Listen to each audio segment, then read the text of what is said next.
Is bodybuilding vegan? Great question. It's definitely possible to bodybuild as a vegan, to eat a vegan diet as a bodybuilder. I talked about Brian Turner recently. He's been vegan for 8 years. Common bodybuilding supplements from branched chain amino acids to creatine come in vegan forms. Even illegal, dangerous anabolic steroids, as long as they're injected, probably vegan too. Oral steroids, which are even more dangerous, might contain gelatin or lactose.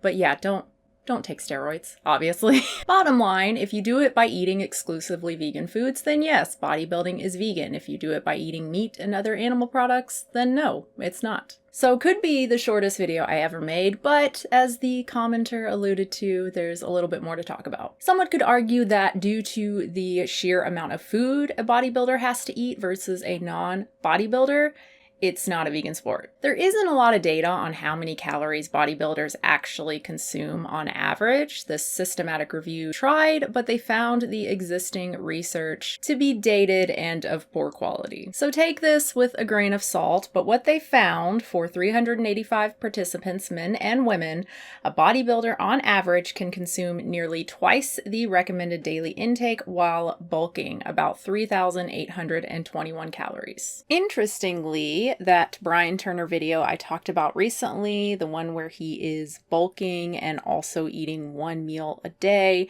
He has the burrito and the chili and sushi and a smoothie and I think one other thing. That day worked out to about 3,800 calories. During the cutting phase, when the goal is lowering body fat, unsurprisingly, consumption is reduced. They found calories went down to around maintenance intake for a non-bodybuilding man. About 2,396 calories. It's hard to estimate the duration of the bulk phase and the cutting phase. Again, we don't have great data on this. The National Academy of Sports Medicine says that the cutting phase is about half the length of the bulk phase. So if someone bulks for 4 months, cuts for 2 months, and then repeats that, that's a full year. That's 8 months of the year bulking, about 2/3 of the year bulking. And it averages out to about 3,300 calories per day. There's no question that when compared to a non-bodybuilder, a bodybuilder is using more resources, causing more environmental damage, killing more animals due to the animals harmed and killed while plant harvesting, etc. Actually, I should have said when compared to a healthy non-bodybuilder who does not overeat, because there are plenty non-bodybuilders who eat 3,000 plus calories every day. For example, a 6-foot-tall, 350-pound man needs about 3,100 calories to maintain that size. So if bodybuilding isn't vegan, then eating to the point of obesity isn't either. Hey, that's not a fair comparison. People don't choose to be obese, you might be saying. First, do bodybuilders choose to have body dysmorphia? All my older friends in high school, they were always like thicker guys. Yeah. And I was like, how the fuck do they get that look? I have these small ankles, small wrists. I'm like, I'm never gonna fucking be big. This is gonna suck. And so I got obsessed with never being skinny. Like I don't want the skinny look ever. But I still feel skinny. Like I haven't ate yet. I feel like everything, like, I don't know.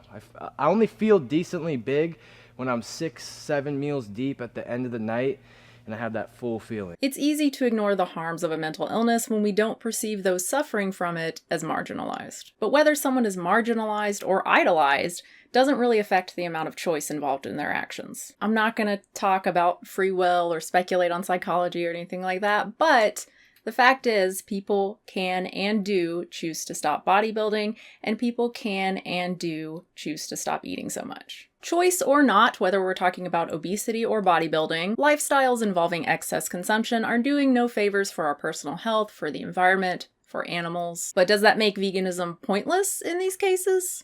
No. The savings environmentally from a vegan diet are so great that they outweigh that increased caloric intake by a substantial amount, even when compared to a lower footprint standard American diet that contains less beef. A 3,000 calorie vegan diet only has the footprint of a 1,859 calorie diet from a low footprint omnivore. Or in the best case, a Mediterranean omnivore, it's equivalent to 2,253 calories. There's no doubt that bodybuilding somewhat reduces the benefits, but a vegan bodybuilder is probably beating your typical omnivore on environmental footprint by a lot. And in terms of farm animal suffering, there's no comparison. A significant amount of animal products is going to outweigh even several times the amount of fruit, vegetables, grains that you could possibly consume on a vegan diet. It is doing significantly less harm, which is what veganism is all about. I think it's better to be inclusive rather than try to narrow the definition of veganism down further and further. You guys know I love nuance, but I also value clear definitions, and at some point, the definition of veganism becomes meaningless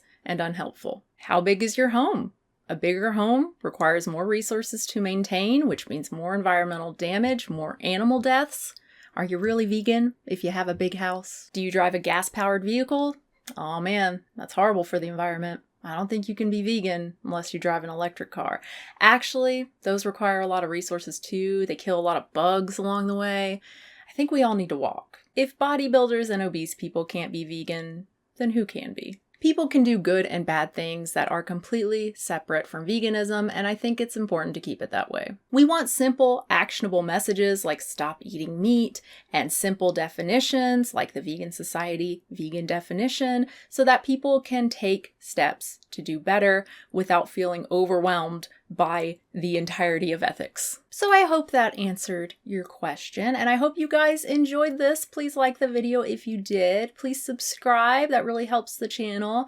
Click the bell if you want to be notified when I upload. Thank you so much to my patrons, patreon.com/unnaturalvegan. I do post 2 exclusive videos there a month for $5 plus patrons, including a controversial one. I just posted the controversial one for August. I also have shirts, and I have an Amazon store page with stuff I recommend, including a bunch of vegan books that I recommend and other semi-related books, philosophy, nutrition. Thanks again, guys. New video soon.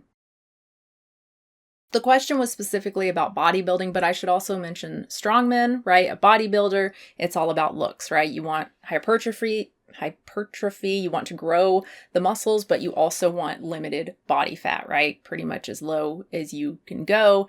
Strong men are trying to be strong, and strong women and strong men are trying to be strong and compete based on strength, not on looks. So I would guess they are eating more calories per day than your average bodybuilder because they are not going through cutting phases. And a lot of these men and women who compete are quite large, overweight. So yeah, they're eating significantly more food than is actually necessary. But again, I think you can still be a competitor or just do it for fun, just live for fun, and eat more calories and still be vegan. And look, there's something to be said for people like Brian Turner and Patrick something, I forgot his name. There's something to be said for these vegan bodybuilders and strongmen being out in public, right? And telling people that they're vegan and they've been vegan and they're still strong and they still compete, right? To help go against that stereotype of the weak, skinny, malnourished vegan.